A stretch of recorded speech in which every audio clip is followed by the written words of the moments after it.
Good afternoon. Welcome to our panel today. I'm Carl Kim.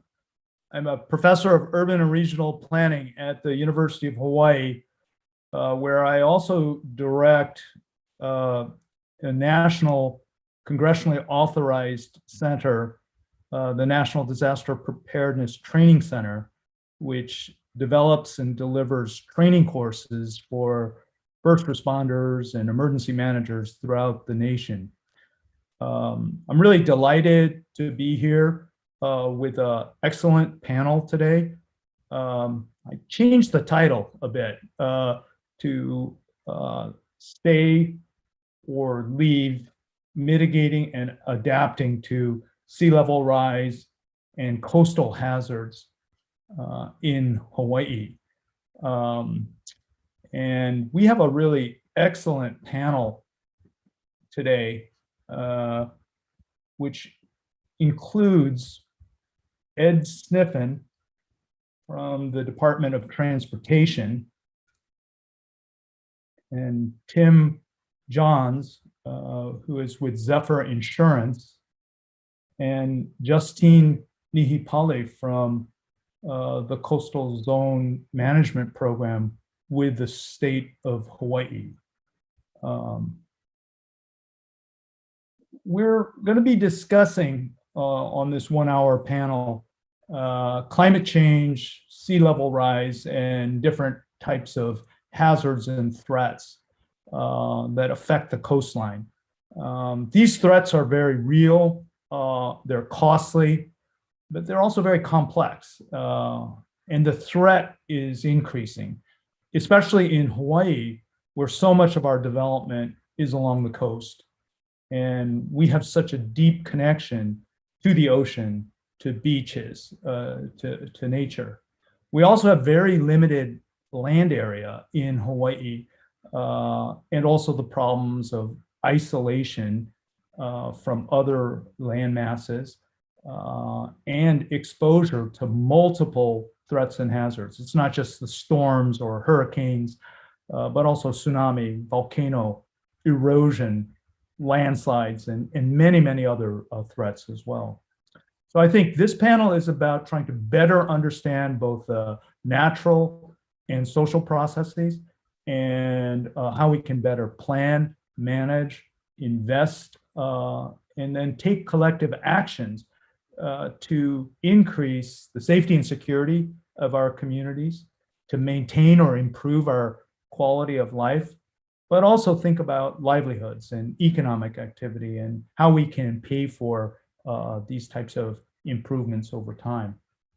So as I said, we have three really excellent speakers. Ed Sniffen, who is the Deputy Director for Highways in the state of Hawaii. Tim Johns, who is the CEO and President of Zephyr Insurance, and Justine Nihipali, who's with the Coastal Zone Management Program. And so what I would like to do is to start off with three questions, which we're going to cover. I'd like you to first tell us a little bit more about your background and why you're interested in this topic. And then second, in your line of work, how do we know that these impacts of climate change and sea level rise, that they're real and consequential and urgent? And then finally, what can we do to address these challenges in Hawaii? Should we stay or move? So that's what we hope to cover in this panel. I'm going to stop screen sharing and then ask first Ed Sniffen. Tell us a little bit about your background and the work you do, and what you think about the topic of should we stay or move. Awesome. Thanks, Carl. And thanks for having me today. Love to be here with great panelists. So I got to pick up my game here. For me, climate change, this resiliency is super important for our state. I mean, we are more vulnerable than many other states in the nation. And in our line of work, mobility and access are paramount. That gets jeopardized by these types of discussions daily. It's interesting that you put out there to say, what is climate change real? Does it really happen and everything? Everybody's seeing the effects of it daily. I mean, we design our systems for 100-year storms, and we've seen 3 of them in the last 2 years. So we know that extreme events are happening, becoming more extreme more often, and we see it daily. For us, it's super important to make sure we get on the cutting edge of resiliency to ensure that we can address things for our state, but also to attract more money here, because we all know it's going to take immediate action and long-term action to deal with this. It's going to take a ton of money that we don't have. Right. We're going to be asking a bunch of people for help, and we better be ready for it before we start asking. Right. Yeah, I think a part of this is insurance, and I think we're so fortunate to have Tim Johns on board. Can you give us a little bit of background in terms of your background? I know you've held many positions, but can you tell us about how you got to be interested in this topic of coastal resilience? Sure. I guess my first kind of exposure to the issue when I was the chair of the Department of Land and Natural Resources. So obviously we're in the middle of shoreline setbacks and managing the conservation district, especially along the ocean. So I was chair for 3 years, and then I was a board member for about 10 years total on the board. So we wrestled a lot with these issues in the early 2000s. So I've always been interested in it. I've also been a member of the Oahu Resilience Strategy Steering Committee. And in my current role as the president of Zephyr Insurance Company, we are the direct successor to the aftermath of Iniki. The Hawaii Hurricane Relief Fund was created after the insurance market for residential hurricane insurance collapsed after Iniki. And after about 5 years, they transferred all of those responsibilities and the book of policies over to Zephyr. So between disaster preparedness and the impacts of sea level rise and climate change, it's affecting us on a daily basis, like Ed said. In fact, if you look at some of the reports that recently have been issued, we'll see a 3.2 foot rise in sea level over the next 100 years in Hawaii, which could directly impact 6,000 buildings and over 20,000 people. That's in my industry right now, and that's in addition to what Ed has to deal with in working with mobility. And the Hawaii Climate Change and Mitigation and Adaptation Commission predicts sea level rise will cause at least close to $20 billion in damage over the next 80 years. So it's a real problem for all of us to wrestle with. Right. Yes. Justine, could you introduce yourself and tell us a little bit more about your office and the important work you're doing? Thanks, Carl. Yes, I'm the program manager with the Coastal Zone Management Program, and our role is to set land policy that balances development as well as environmental preservation and conservation with restoration where it's possible. As you mentioned, there is a lot of development along the coastline, and I think a lot of my interest in coastal hazards came from when I started working with you, Carl, at the National Disaster Preparedness Training Center relating to coastal hazards and the vulnerability that you mentioned before relating to all of the hazards that we're exposed to, as well as the isolation and the restrictions on developable areas. So, in learning about all of those in relation to urban planning and the people that we plan for, I think that is kind of where that nexus is in my interest and drive in this area. Yeah, it's really great to see you. Justine was actually one of my students in the urban and regional planning program, and so it's great to see the great progress that you're making and all the important work that you're doing. So we have presentations, and I'm encouraging people to enter their comments or questions in the chat area. But I'd like to now turn it over to Ed Sniffen, who is going to present some of the work that he's been doing. So Ed, are you good with this? Yep, I'm going to share my screen now. Thank you. Yep.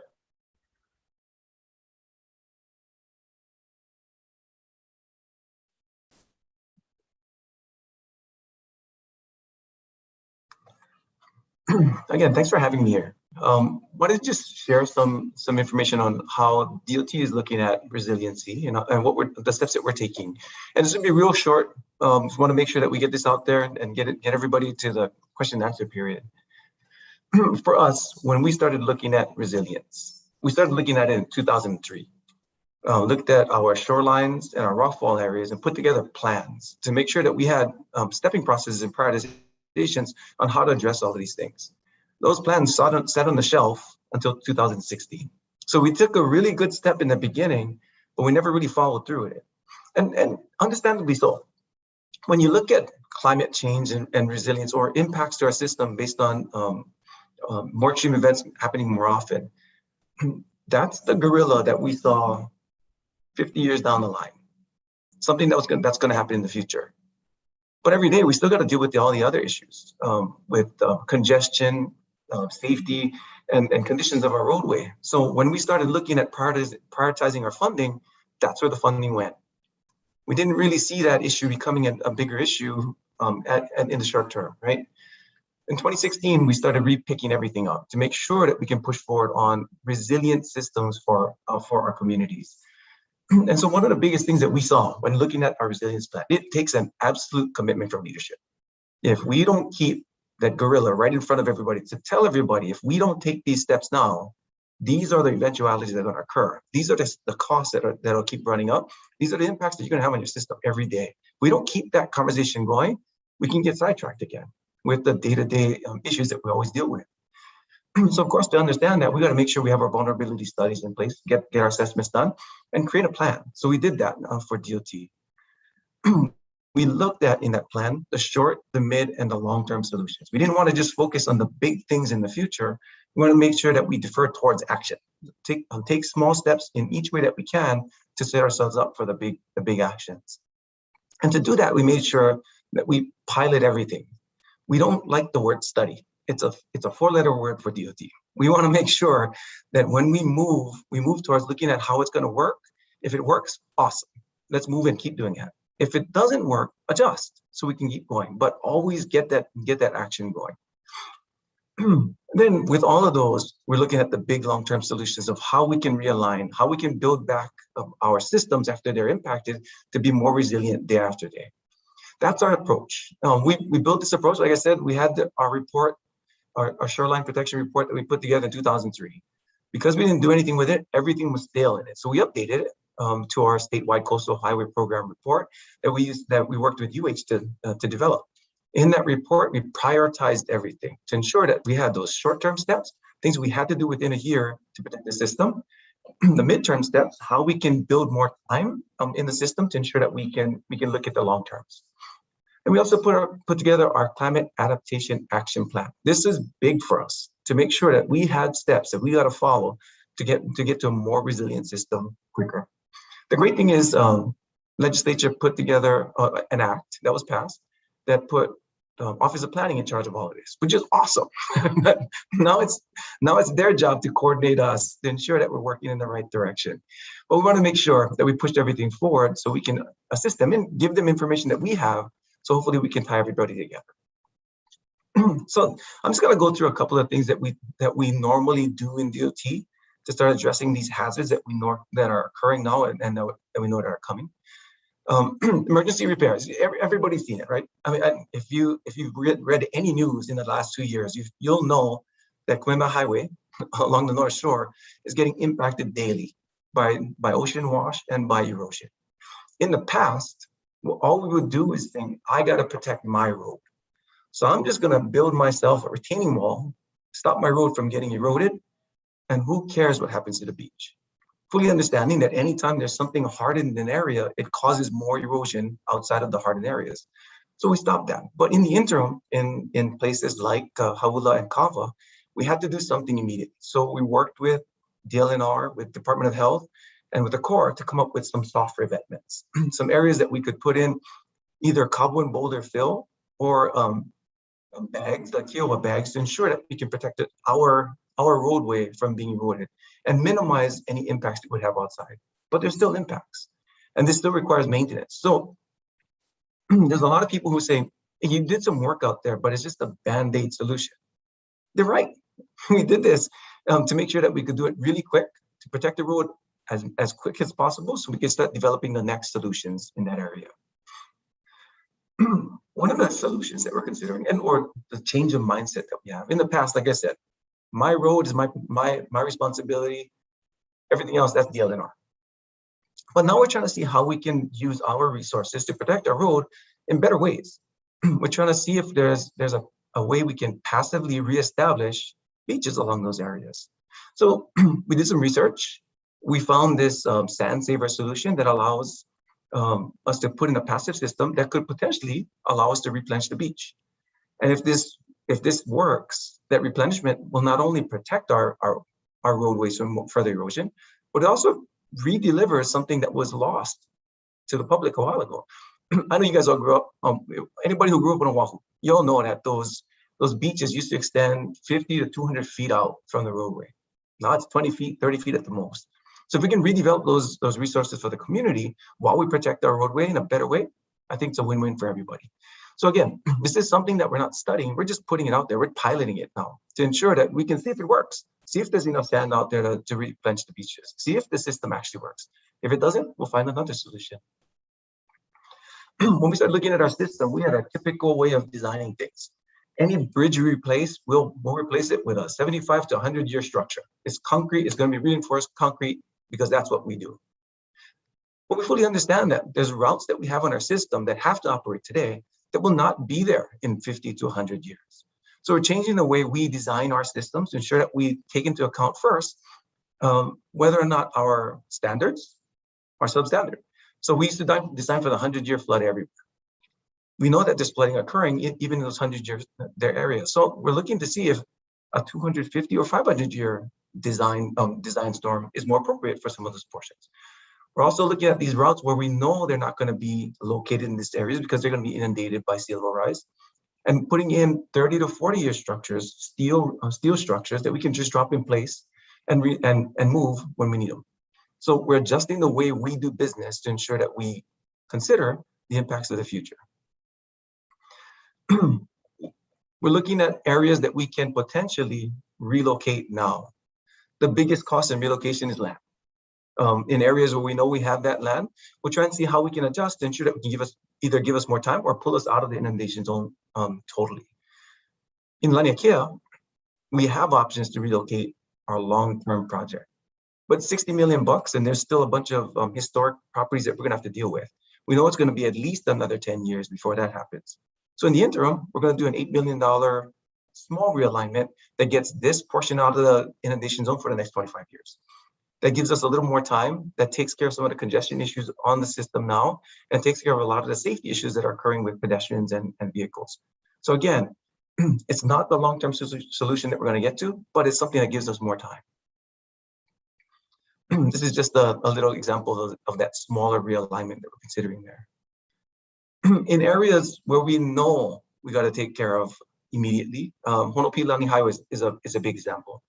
33% of the economy on Maui lives west of this area here that gets inundated, impacted daily by sea level wash, ocean wash. We know this is going to be inundated. So we're looking at relocating this portion. There's a 5-mile stretch in this area that we're going to move.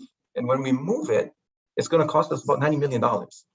So on the right side, you'll see our previous plan for Honopilani Highway realignment. You can see that it goes further north.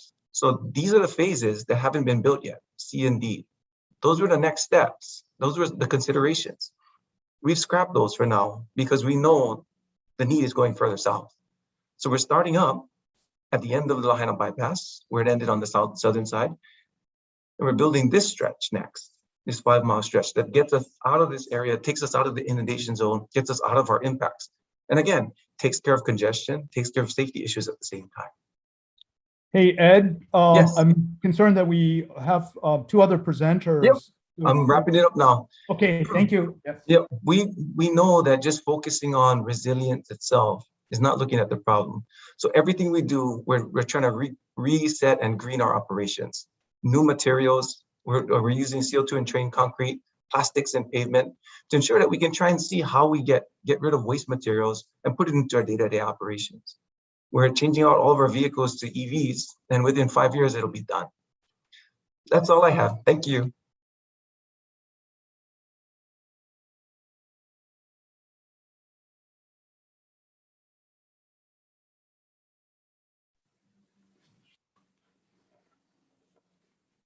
Okay, Carl, you got mine?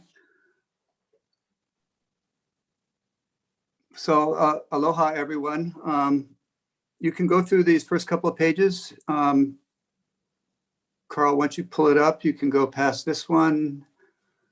Next page, next page. If there's any question about why, whether there's a risk, you can see that we already had 18 events. This was that article was in the first week of October.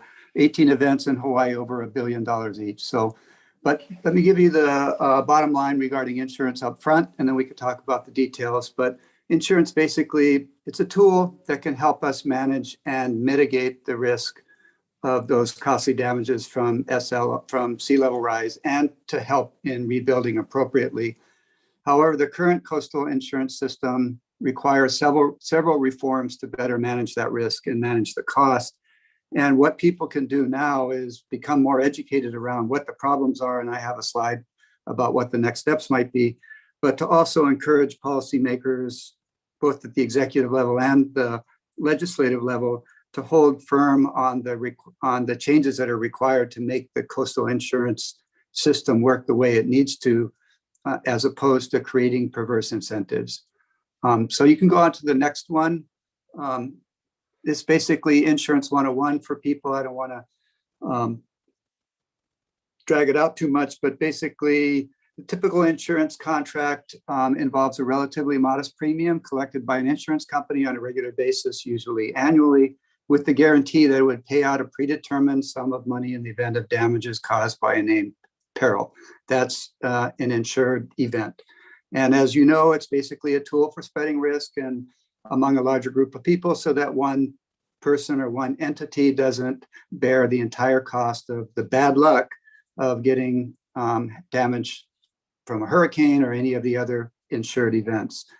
In order for the insurance market to work, insurers need a good sense of the frequency of the particular types of events, how severe they might be, and the factors that contribute to risk, also that they can do the actuarial analysis to set appropriate premium rates, and that's the insurable risk.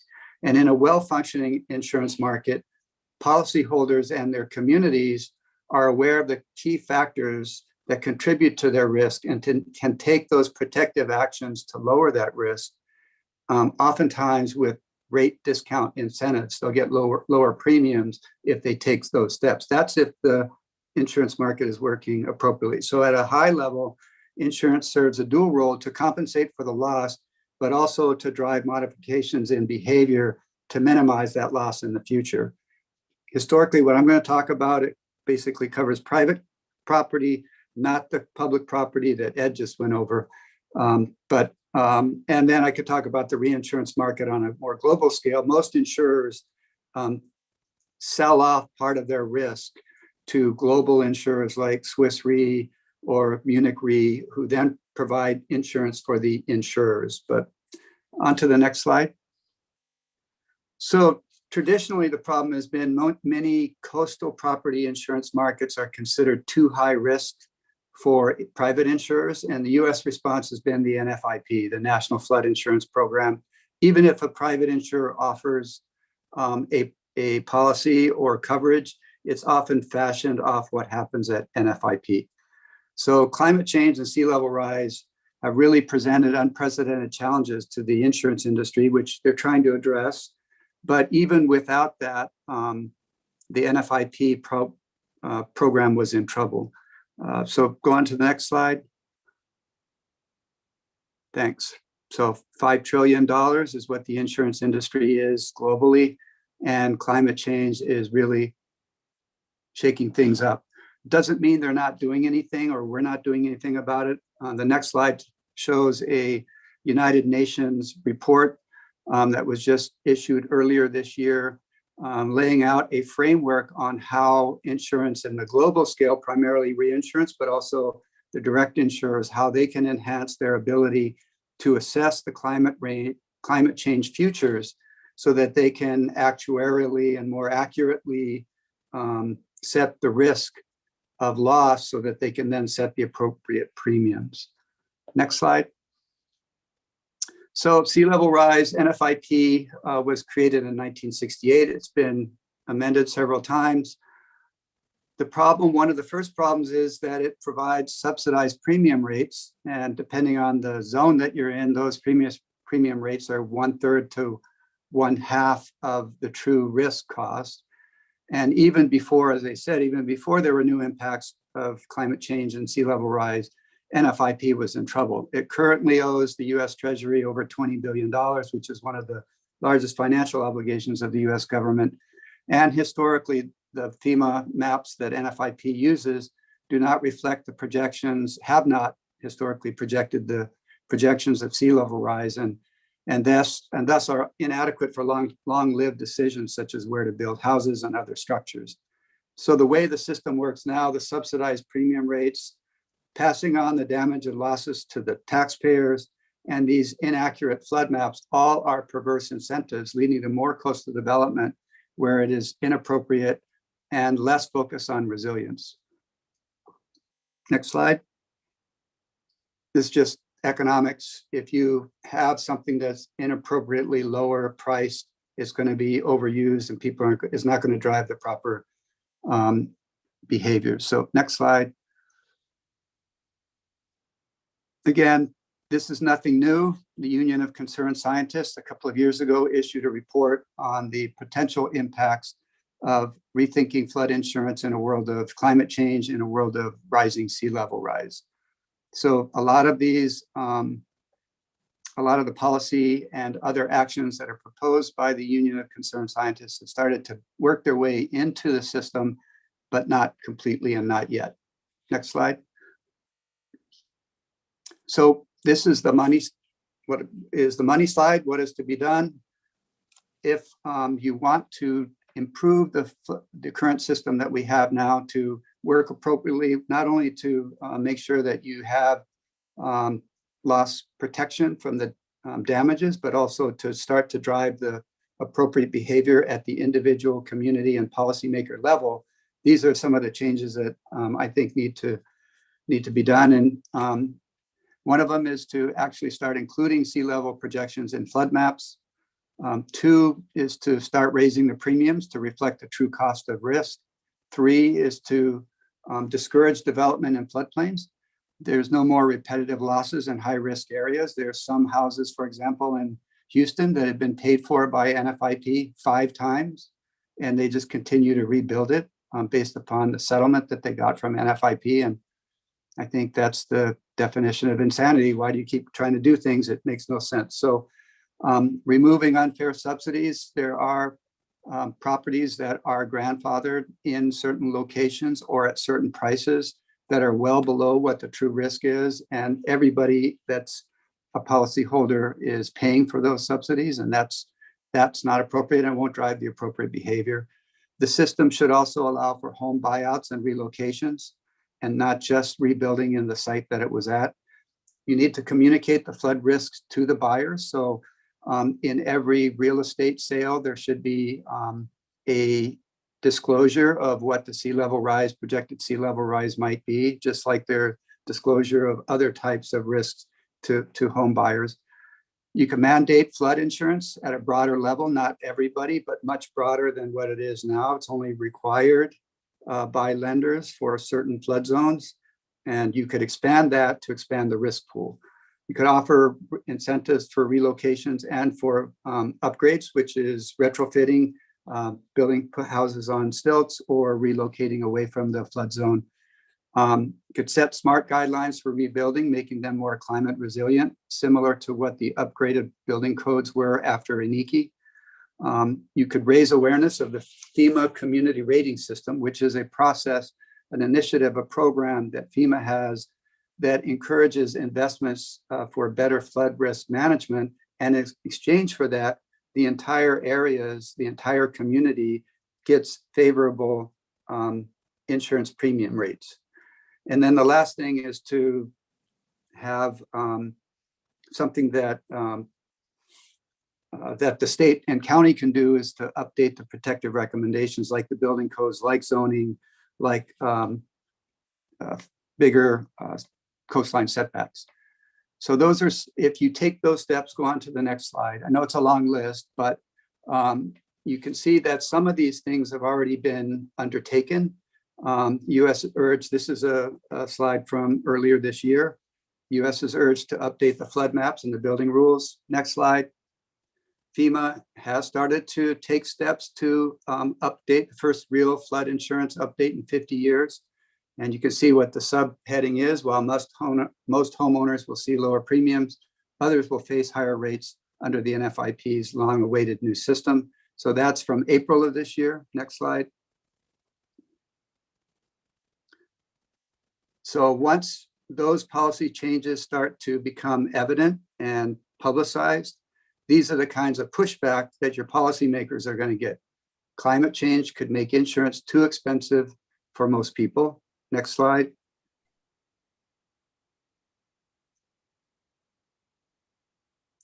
Oh, back to, I think. Flood insurance will drive Americans from the coast. And so the question then becomes, will our policyholders hold strong when there is a lot of pressure from homeowners saying, I can't afford to pay for the flood insurance. I have to either move out of my house, or I can't afford to buy food because I have to pay for flood insurance, or I have to move away from the coastline. And once those kinds of arguments are made, it's hard for policymakers sometimes to hold the line. So the next slide is my conclusion.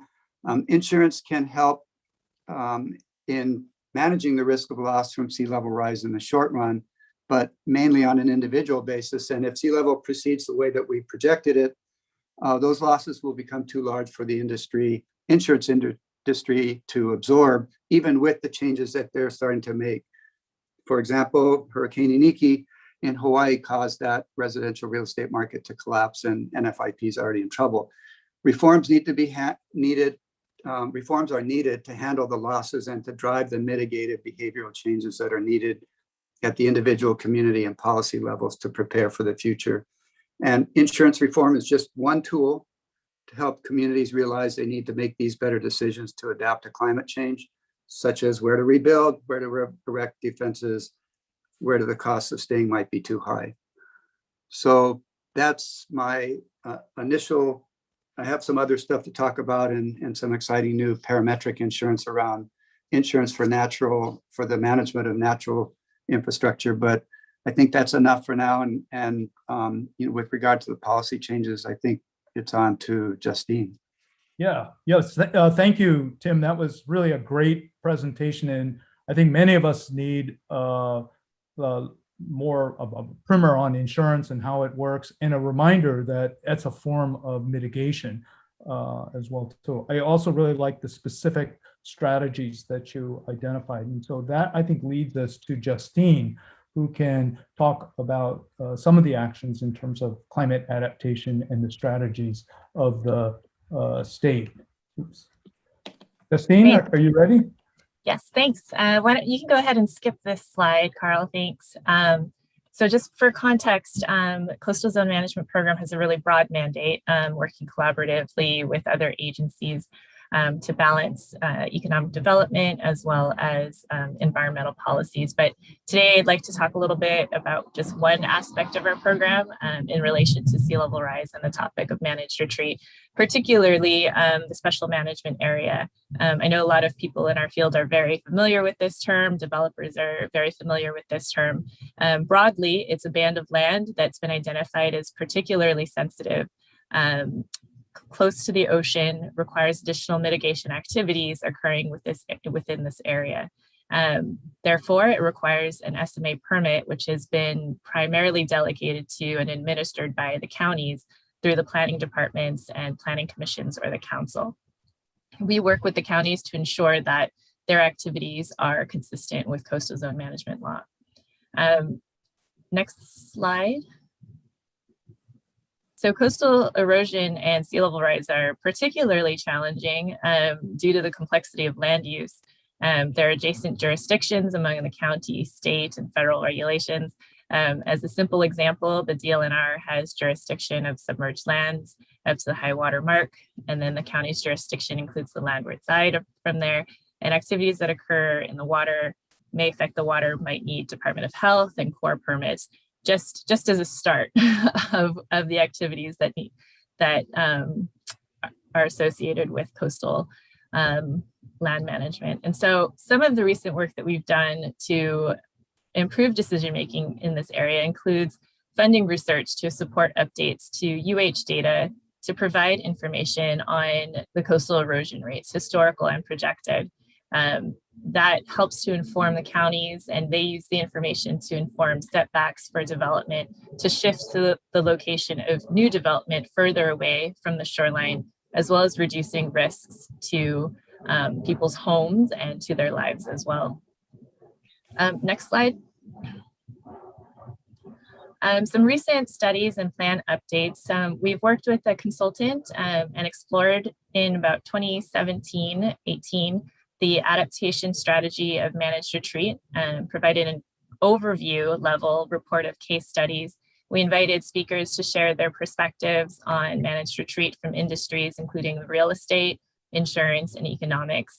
And we took that feedback and information and used it for a theoretical application for different types of development in Hawaii at a high level.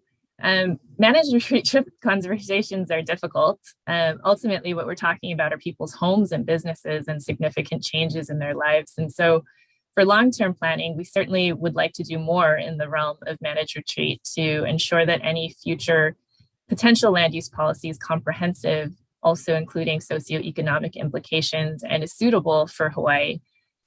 What I mean for that is, for example, one case study and speaker for our symposium from New Jersey, which is often cited as a success. They've done a great job in using housing and urban development funding to conduct buyouts for the purposes of relocating people out of flooded areas, specifically for Superstorm Sandy, which is a big influx of funding for the area.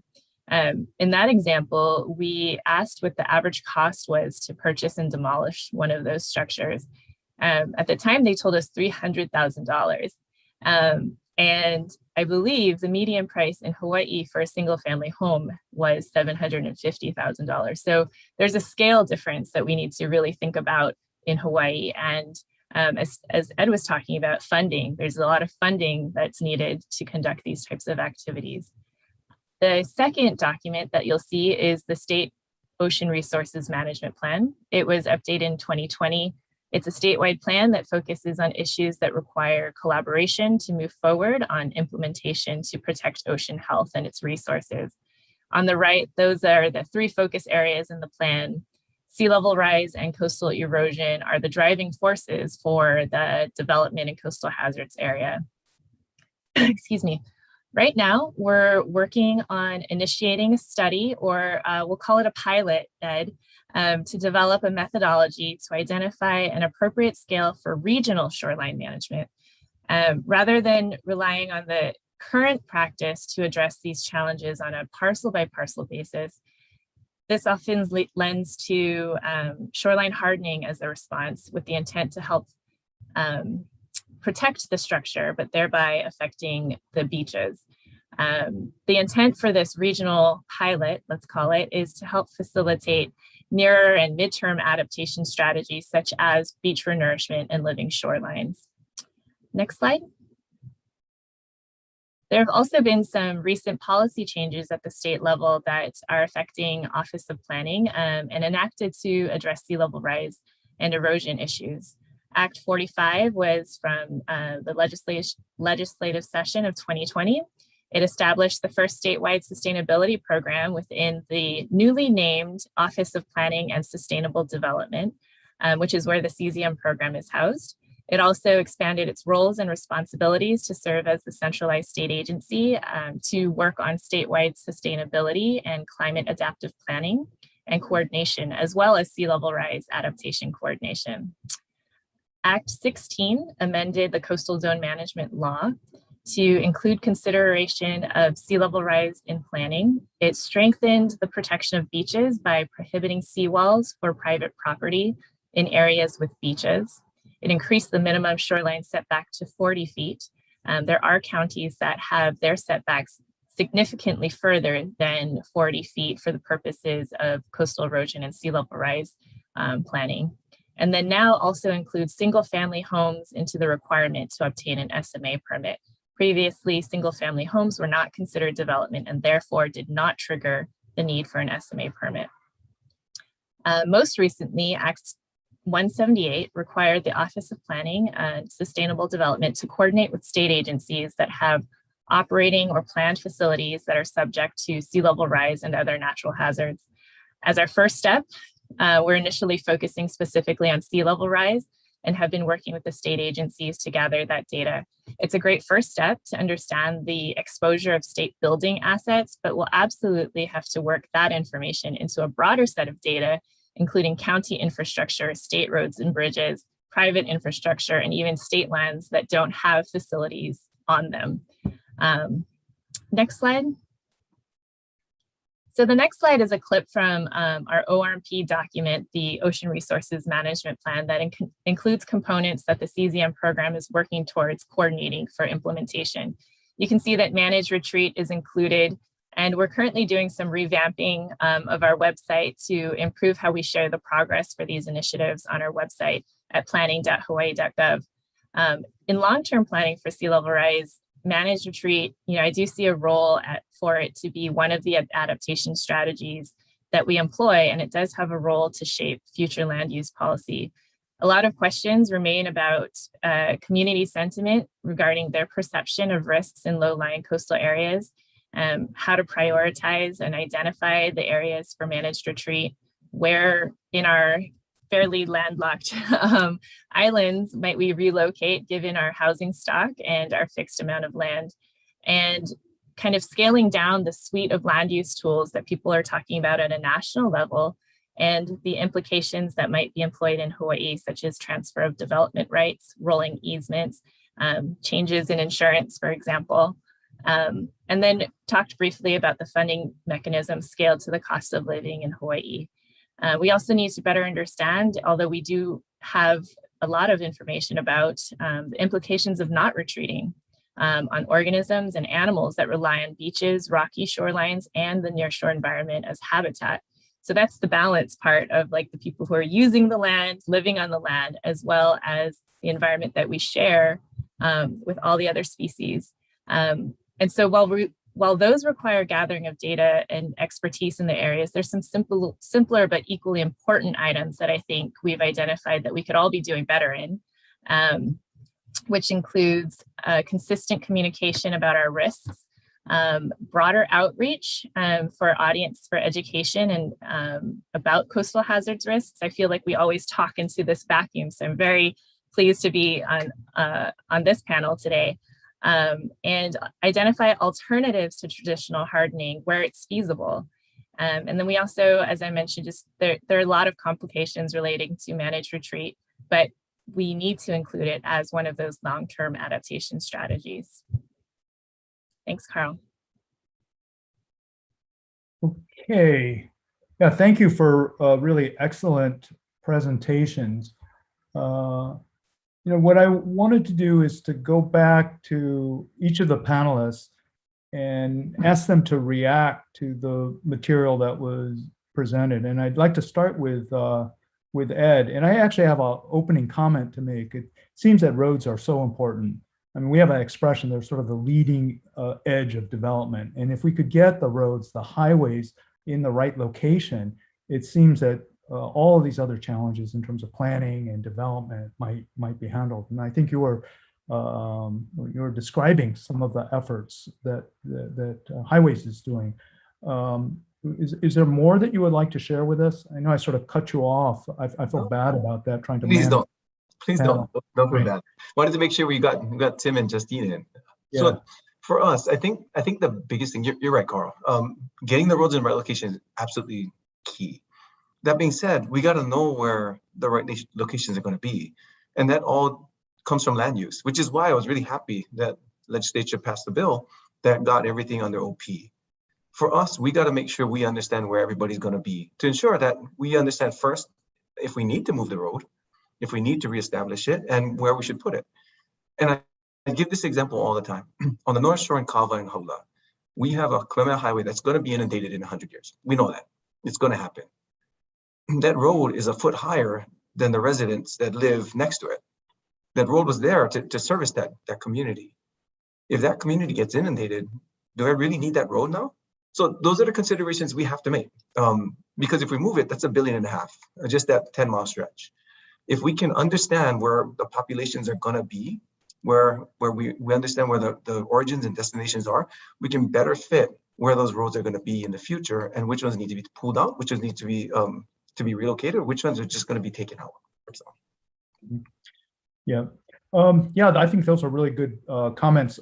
Tim, one of the things that you were starting to talk about was insurance for public agencies, and you want to talk a little bit about that, because in addition to the private homes, insurance can be used for public projects as well too.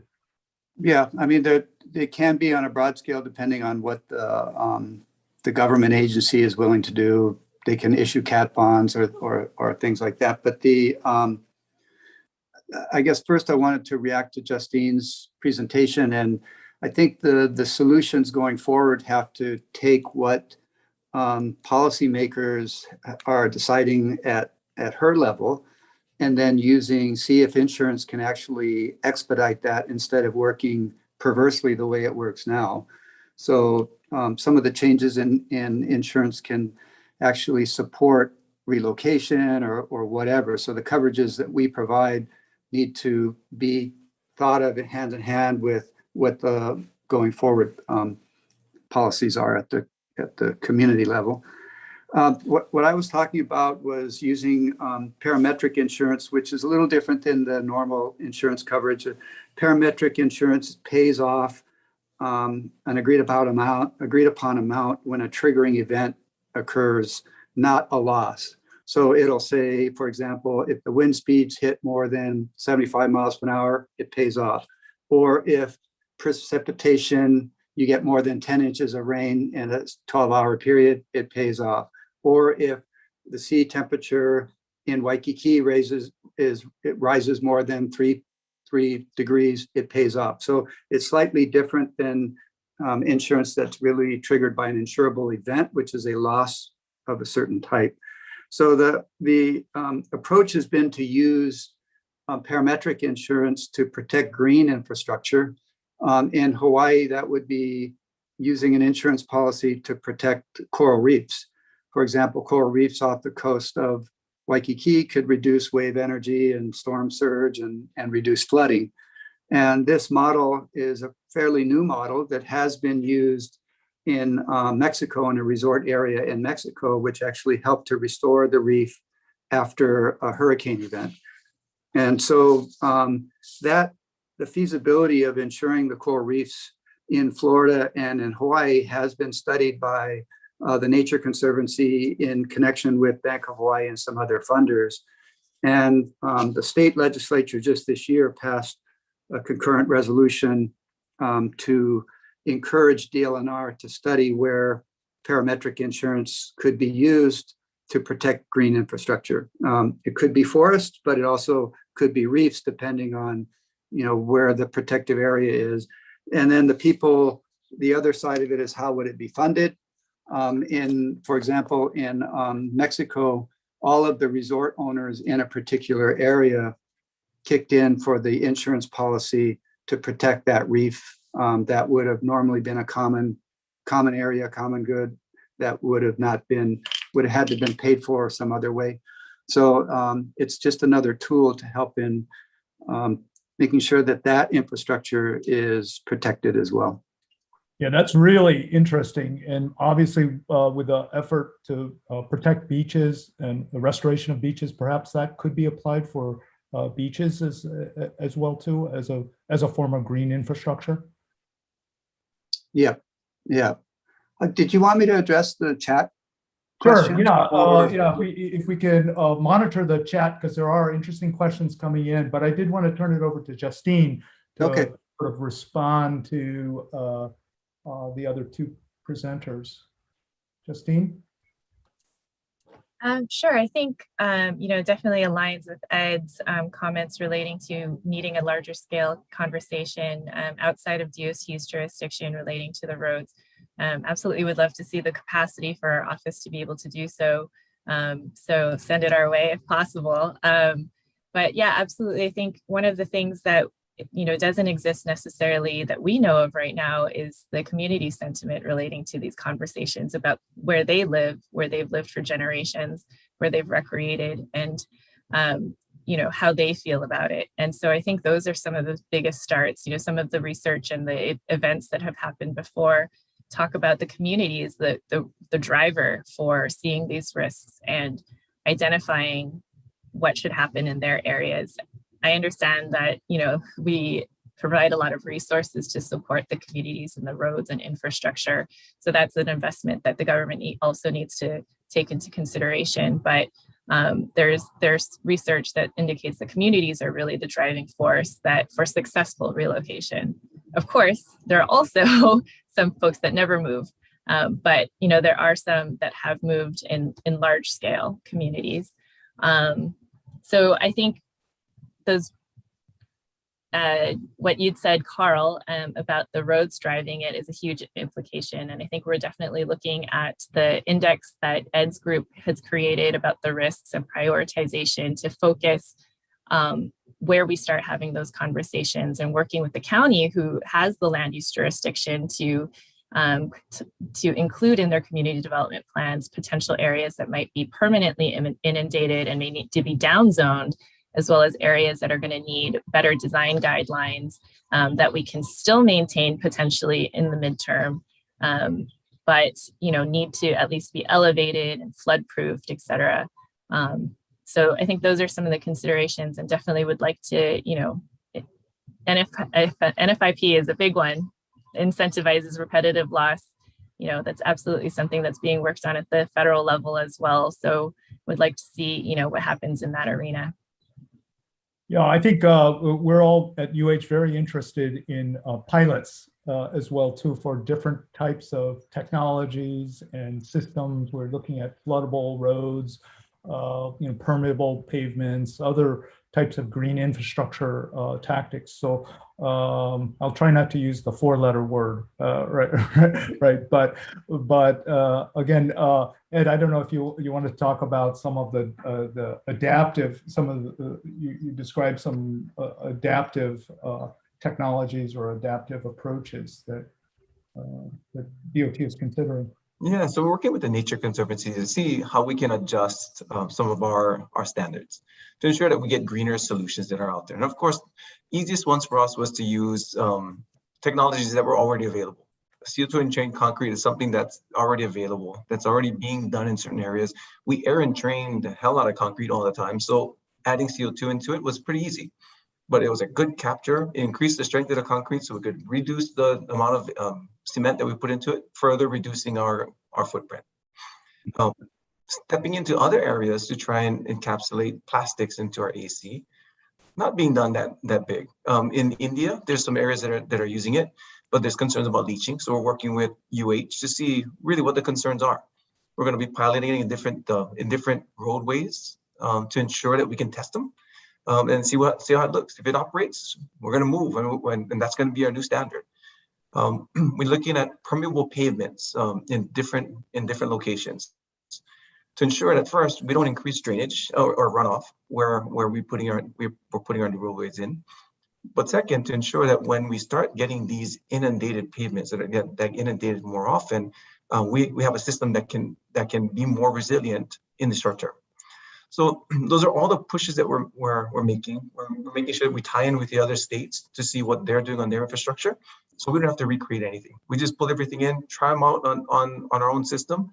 If they work, awesome, we're moving forward. There's going to be some setbacks because we've tried permeable pavement in the past and it didn't turn out well on the Big Island. I think that was 5 years ago. So we're going to try it a different way and do it again.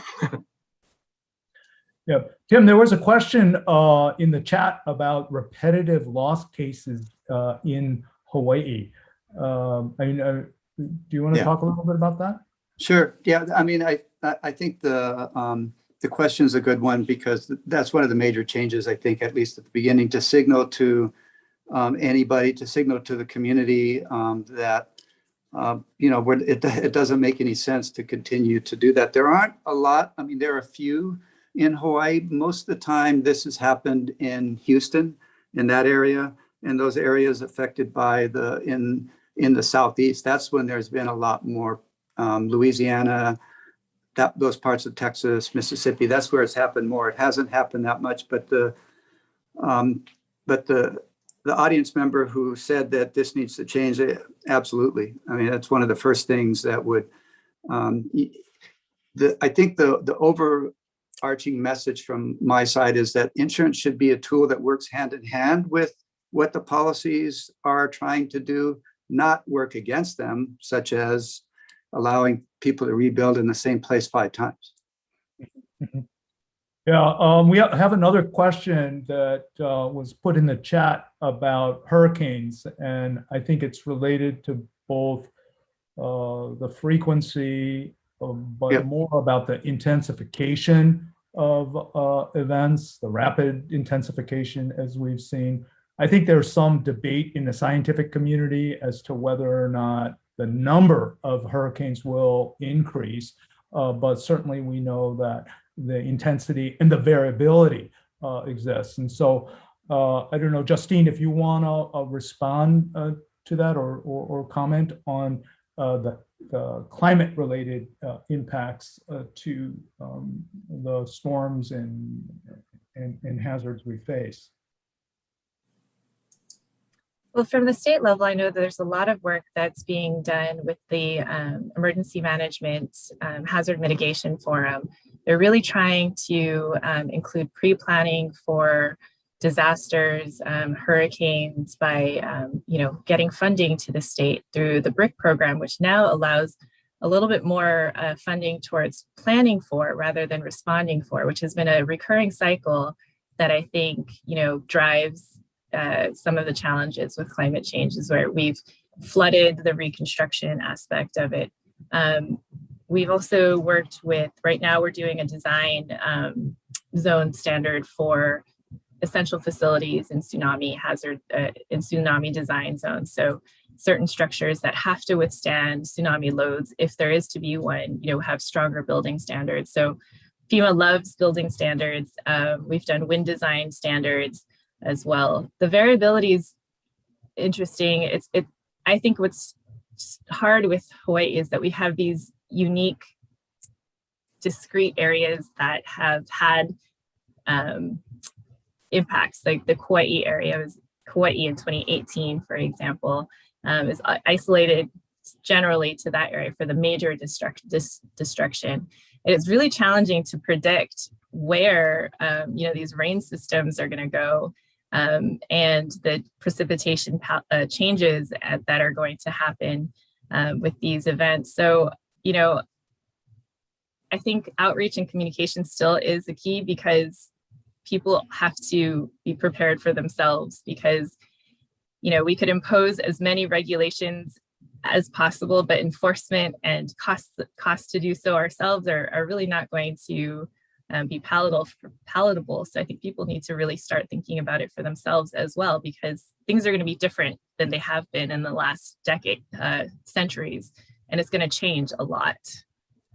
Yeah, I think also underlying this question is this notion of exposure and risk and vulnerability, and where the people are living, and then where the potential harm could be the greatest. And I think this really gets back to Tim's point about having a better understanding of risk, the location of the risk, but also pricing the risk in such a way to both not subsidize certain groups unfairly, but also to really address the problems that we face. So I don't know, Tim, if you have any reactions to the question. No, but I think the last point is that basically the way hurricane risk for a residential market is it's evaluated annually.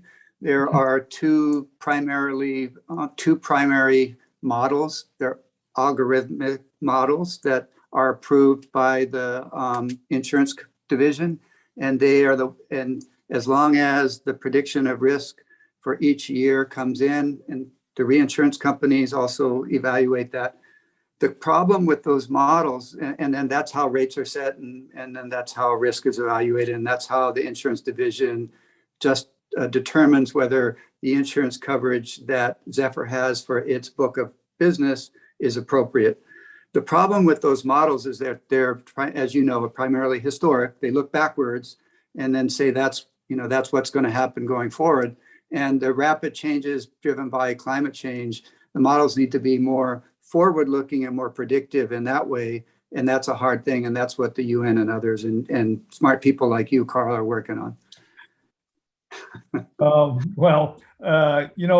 With that nice thought, I think we'll bring our panel to a close because we are now at 1 hour. I want to thank our panelists for really outstanding presentations and sharing really valuable information with us all, and hope that we can all kind of continue to work together to solve these challenging problems. So thank you, Ed, thank you, Tim, and thank you, Justine, for really an outstanding presentation.